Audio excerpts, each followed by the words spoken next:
Doctor बाबा साहब अंबेडकर जी ने भारत का ही नहीं बल्कि विश्व का सर्वोत्तम ऐसा संविधान भारत को निर्माण करके दिया। लेकिन आज भी भारत के सवर्ण जो है, ब्राह्मण जो है, ये भारत के संविधान को नहीं मानते। 26 जनवरी 1950 को लागू हुआ यह संविधान दूसरे ही दिन दिल्ली में जलाया गया। 2018 में हम लोगों ने देखा कि भारत के ब्राह्मणों ने संविधान को जलाया। आखिर क्यों भारत के ब्राह्मण भारत के संविधान को नहीं मानना चाहते? मैं आपको भारत के संविधान का आर्टिकल 13 आप लोगों को दिखाना चाहता हूं। क्यों भारत का ब्राह्मण भारत के संविधान को नहीं मानना चाहता?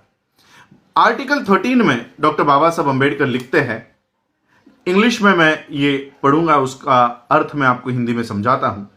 लॉज इनकंसिस्टेंट विथ और इन derogation of the fundamental rights.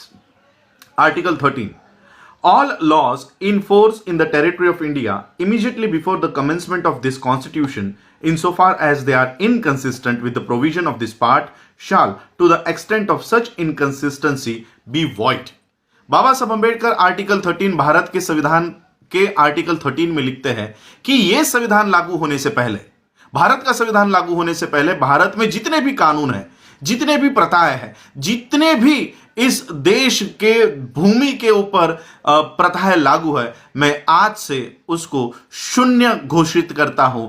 2500 सालों की मनुस्मृति डॉक्टर बाबा साहब अंबेडकर जी ने इस आर्टिकल के माध्यम से, इस संविधान के माध्यम से हमेशा हमेशा के लिए भारत के भूमि से उसको हटा दिया, मिटा दिया। और यही नहीं, आगे चलकर बाबा साहब और कंटिन्यू करते हैं इस आर्टिकल को। Article 13 subsection 2, the state shall not make any laws which takes away or abridges the rights conferred by this part, and any law made in contravention of this clause shall, to the extent of the contravention, be void.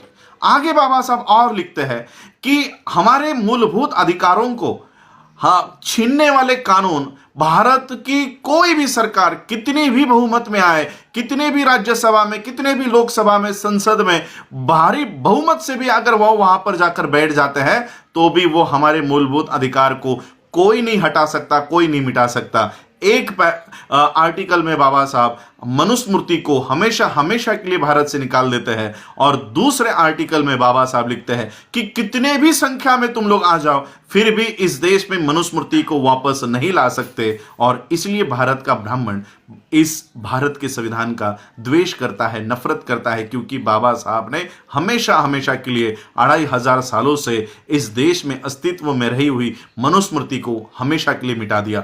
Manusmriti क्या है? अब हम लोग देखते हैं कि मनुस्मृति और संविधान क्या है, इसका कंपैरिजन करके देखते हैं। वैसे तो इन दोनों की तुलना कभी हो नहीं सकती, लेकिन दोनों के कानून में, भारत के संविधान के कानून में और मनुस्मृति के कानून में भारत के लोगों के साथ क्या व्यवहार हुआ करता था, इसका उदाहरण हम लेते हैं खुद डॉक्टर बाबा साहब अंबेडकर जी के लिखे हुए वेटिंग फॉर वीजा, जिसमें खुद बाबा साहब अंबेडकर जी को क्या भुगतना पड़ा था वो बाबा साहब ने लिखा हुआ है। अब हम अपने मूल विषय के ऊपर आते हैं, द अनटोल्ड अंबेडकर। ये तो बाबा साहब ने ऑलरेडी बताया हुआ है, लेकिन इन बातों को आगे लेकर नहीं आते, इसलिए यह भाग मैं अनटोल्ड अंबेडकर में शामिल कर रहा हूं। बाबा साहब अंबेडकर जी जब छोटे थे, 12-13 साल के थे, तब उनके पिताजी किसी और जगह पर उनकी पोस्टिंग हो गई थी। और इसलिए जब बाबा साहब के पिताजी रामजी बाबा ने देखा कि अभी बच्चों की छुट्टियां लग गई है, तो क्यों ना बच्चों को मेरे यहां पर बुलाया जाए। तो बाबा साहब के पिताजी ने बाबा साहब को तार भेजी, घर पर एक टेलीग्राम भेजा कि तुम लोगों की अगर स्कूल की छुट्टियां लग गई है तो मुझे मिलने के लिए आप लोग यहां पर 5-10 दिनों के लिए यहीं पर आकर मेरे साथ रहो। ये टेलीग्राम घर पर मिला। रामजी बाबा ने उस टेलीग्राम में लिखा था, उस चिट्ठी में लिखा था कि कौन सी ट्रेन पकड़ के आना है, और जब तुम लोग वो जिस दिन आने के लिए निकलोगे उस दिन मुझे एक टेलीग्राम कर देना कि इस गाड़ी से इस दिन हम लोग आ रहे हैं, ताकि मैं आप लोगों को लेने के लिए स्टेशन पर आ जाऊं। बाबा साहब को ये टेलीग्राम मिला। बाबा साहब ने और बाबा साहब के बहनों के बच्चे, बाबा साहब उस समय 12-13 साल के थे, बाबा साहब जी के जो बहनें थी उनकी शादियां बहुत जल्दी हो गई थी, इसलिए उनके जो बच्चे थे वो भी बाबा साहब से 2-3 साल छोटे थे। तो बाबा साहब और बाबा साहब के बड़े भाई आनंद और बाबा साहब के बहनों के बच्चे, ऐसे 5-6 लोग मिलकर बाबा साहब के पिताजी को मिलने के लिए निकल पड़े। बाबा साहब ने टेलीग्राम कर दिया कि हम इस ट्रेन से उतरने वाले हैं, इस ट्रेन से आने वाले हैं, आप हमको लेने के लिए इस दिन पहुंच जाओ। अब ये टेलीग्राम ही बाबा साहब के पिताजी को मिला नहीं, तो बाबा साहब के पिताजी को पता ही नहीं था कि मेरे बच्चे कौन से ट्रेन से आने वाले हैं और कौन से दिन आने वाले हैं। अब बाबा साहब ट्रेन पकड़ के प्लेटफॉर्म पर आकर उतर गए, सारे बच्चों के साथ उतर गए। सभी ट्रेन में से उतरी हुई भीड़ अपने अपने दिशा में चली गई। बच्चे वैसे ही प्लेटफॉर्म पर अपने पिताजी की राह देख रहे हैं। सभी लोग जाने के बाद स्टेशन मास्टर ने देखा ये बच्चे तो अच्छे घर के लग रहे हैं, अच्छे कपड़े पहने हुए हैं। वो स्टेशन मास्टर इन बच्चों के पास आया और बच्चों को पूछा कि कहाँ जाना है, किनके बच्चे हो।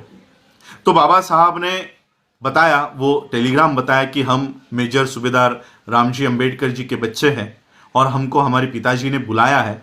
वो हमको लेने के लिए आने वाले थे, शायद हमारा टेलीग्राम उनको मिला नहीं है तो इसलिए वो हमको लेने के लिए नहीं पहुंच पाए।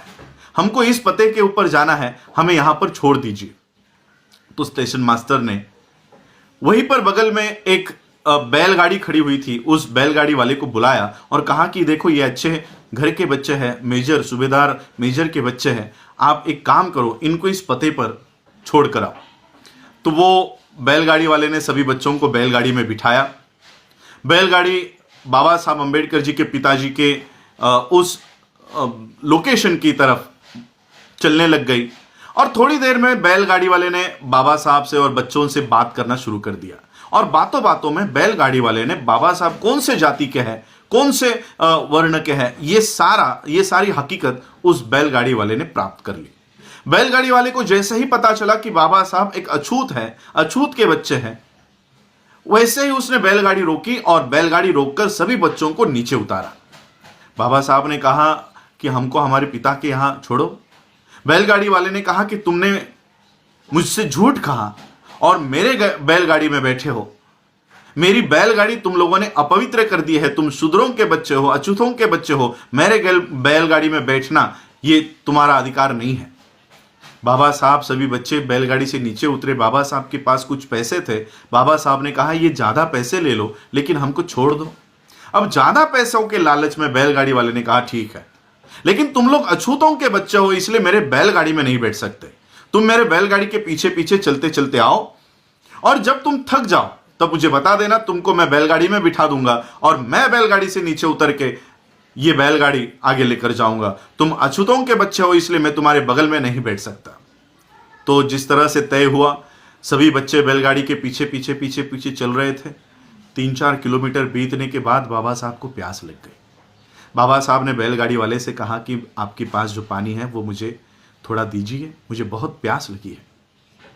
बैलगाड़ी वाले ने कहा तुम लोग अछूतों के बच्चे हो, मैं तुम लोगों को अपना पानी नहीं पिला सकता, लेकिन आगे कोई अगर तालाब आता है, कोई नदी आती है तो मैं वो गाड़ी रुकाकर तुम लोग पानी पीकर आ जाओ।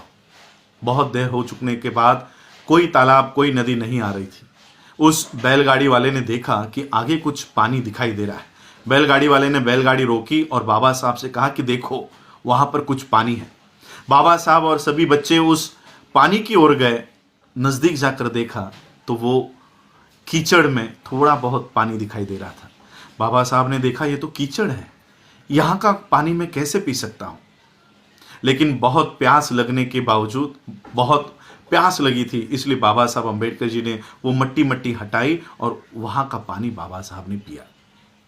ये पानी पीने के बाद बाबा साहब अंबेडकर जी को अपने पिता के पास पहुंचाया गया और पिता ने देखा कि मेरे बच्चों की क्या हालत हुई है।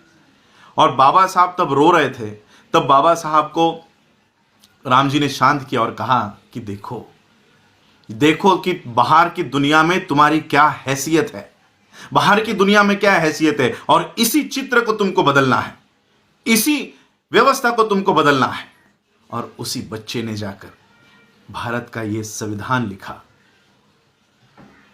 मनुस्मृति के कानून में बाबा साहब को कीचड़ का पानी पीने के लिए मजबूर कर दिया गया था। 2500 सालों की मनुस्मृति को बाबा साहब अंबेडकर जी ने एक ही आर्टिकल में इस देश से हटा दिया और ऐसी व्यवस्था लेकर आए। 2500 सालों की मनुस्मृति और 70 सालों का यह संविधान, इन 70 सालों में इतना बदलाव आ गया कि जिन बाबा साहब अंबेडकर जी को कीचड़ का पानी पीने के लिए मजबूर कर दिया गया था, इस संविधान की वजह से आज हम लोग फिल्टर और मिनरल का वाटर पीते हैं, बिस्लरी का पानी पीते हैं, 50 रुपए लीटर का पानी लाकर हम लोग अपने घरों में पीते हैं। ये बाबा साहब अंबेडकर जी के इस संविधान की वजह से, 70 साल के इस संविधान की वजह से आज हमारी जो परिस्थिति है वो इतनी बदल गई। 2500 सालों का मनुस्मृति हमको पानी पीने के लिए रोकता था, बाबा साहब का ये संविधान हमको बिस्लरी का पानी पीने की इजाज़त देता है। यह है बाबा साहब का संविधान